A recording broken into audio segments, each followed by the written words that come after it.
We have given set A, and the set has elements 1, 2, 3, 4, 5, 6 until 15.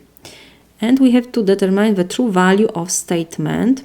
This symbol means there exists. So let me write this. This symbol means there exists. So we have there exists x belongs to A such that x plus 4 is less than 6. Because we have here there exists, it means will be enough if we find one number from this set such that for this number, when we add 4, it will be less than 6.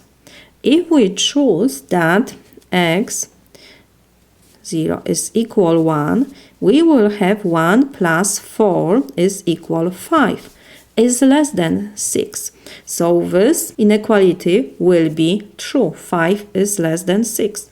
It means there exists one number, for example, x equals 1, and it will be enough because we have there exist.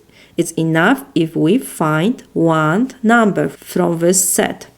For x equals 1, this inequality is true. So this statement is true. This is my solution.